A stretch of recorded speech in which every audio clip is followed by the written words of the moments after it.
Bom, a Elisa, minha filha, ela é autista nível 3 de suporte, mas eu descobri o autismo dela quando ela tinha 1 ano e 6 meses. Ela teve um chamado autismo regressivo, ela fazia várias coisas e deixou de fazer.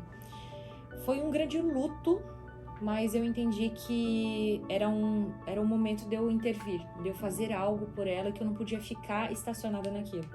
Então, eu acho que rapidamente eu consegui ressignificar isso e a partir daquilo, formar aquele luto em luta, né? E aí, comecei as terapias, entendi que existia um caminho a percorrer, uma jornada a percorrer, dali eu decidi seguir em frente.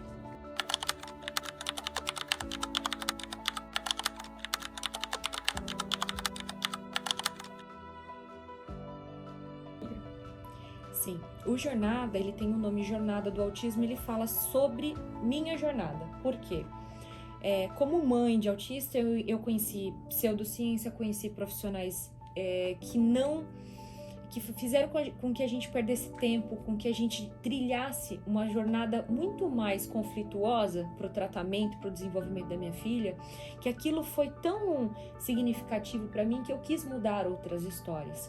Então hoje o propósito é capacitação de profissionais, porque eu sei que na ponta quem vai receber é o amor da vida de alguém. O autista que recebe o tratamento é o amor da vida de alguém, como a minha filha.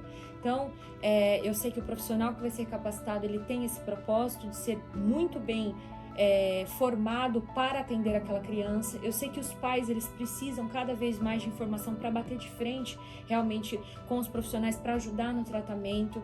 Eu sei que hoje existe uma sociedade, como a minha filha, por exemplo, ela faz 40 horas por semana para ela se adequar à sociedade. E a sociedade faz quantas horas, né, por semana de terapia aí para se adequar a ela? Não faz. Então, o que eu quero que o Jornada tenham servidores públicos, policiais, pessoas das mais diversas áreas, para que elas entendam de fato o que é o autismo, e o autismo de verdade, autismo com prejuízo. Não existe autismo sem prejuízo.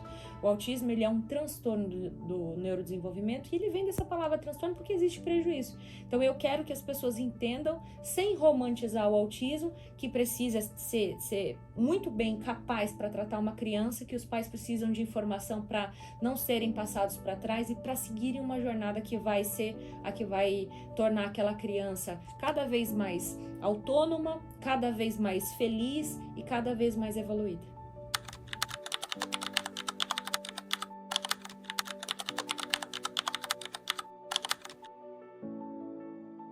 Sim, a romantização da mãe, ela é muito perigosa, né?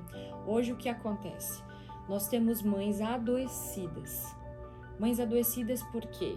Porque existe algo chamado aborto social. Quando uma criança, ela não é chamada para uma festa de aniversário, quando uma mãe não consegue participar de um Dia das Mães, que algumas vezes aconteceu comigo, de não conseguir participar de uma festa de Dia das Mães, porque minha filha teve crise, quase todas elas, né? Isso vai acontecendo o quê? Você é abortado socialmente.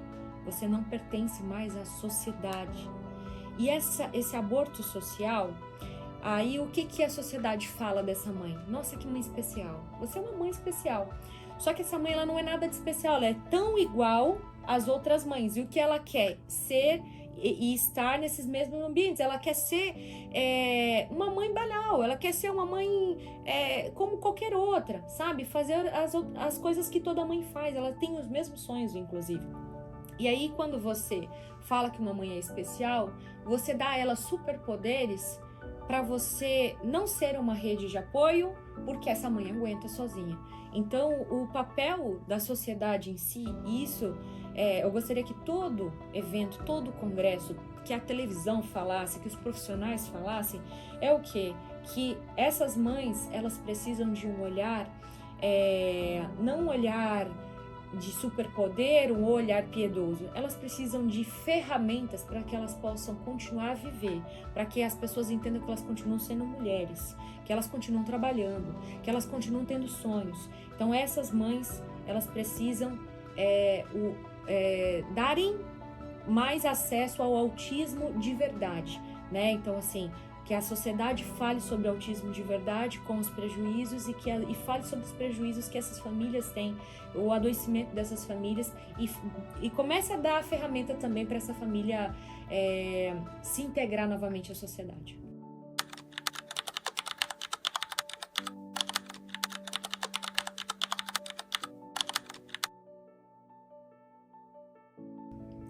Eu falo isso por experiência, porque eu tenho uma filha hoje no primeiro ano, e o primeiro ano da escola para ela, que não fala uma palavra sequer, é tão maçante para eu ver o quanto ela não acompanha, e o quanto, assim, até existe um belo de um interesse da escola em fazer com que de alguma forma ela se integre, da clínica, mas eu acho que ainda existe pouco sincronismo nisso. Eu acredito que o papel da Luma, ela vem para sincronizar isso, escola, terapia, família, né? Porque realmente quando a gente fala sobre aprendizado, nenhuma pessoa vai aprender igual, né? Tem pessoas que têm habilidades em áreas, outras em outras, mas a gente está falando de pessoas com deficiência. E essas pessoas com deficiência, para elas serem integradas e elas conseguirem ser capacitadas diante das suas individualidades, porque elas são pessoas únicas e elas vão ter um aprendizado único, a gente não está numa corrida para saber quem vai saber mais, mas eu acredito que precisa de muito empenho de todas essas áreas e de ferramentas como a que a Luma faz, né, para realmente integrar tudo isso e cada vez mais a família, a escola, as terapias serem um só.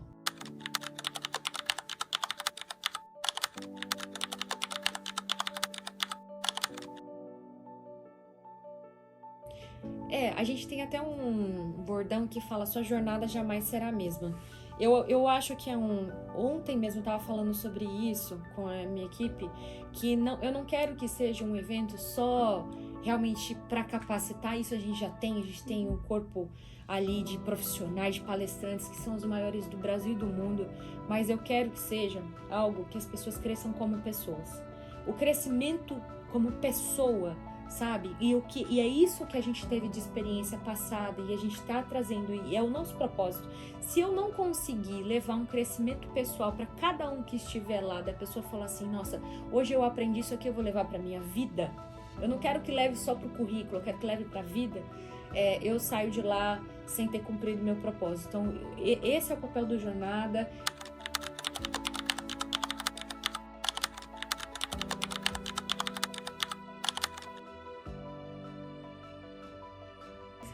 Bom, o maior conselho que eu dou, eu vou falar em relação ao autismo, que é o que eu vivo, é uma frase que eu gosto muito de usar, é que se você não puder fazer tudo, faça tudo o que você puder. A gente está falando de pessoas muito importantes, que precisam muito da gente, e a gente tem que, assim, arregaçar as mangas mesmo, para fazer tudo o que a gente puder, para que a vida dessas pessoas ela esteja às vezes até à frente da nossa. A gente olha e fala: não, daqui é algo que eu vou cuidar com amor, como profissional, como pai, né, como autista, saber se reconhecer, se amar e cada vez se aceitar, entender suas individualidades. Então façam tudo o que puderem. Perfeito, obrigada, viu, Sarita? Oi, mas Nossa, muito bom. Ai, gente, eu fiquei até emocionada. Muito bom mesmo.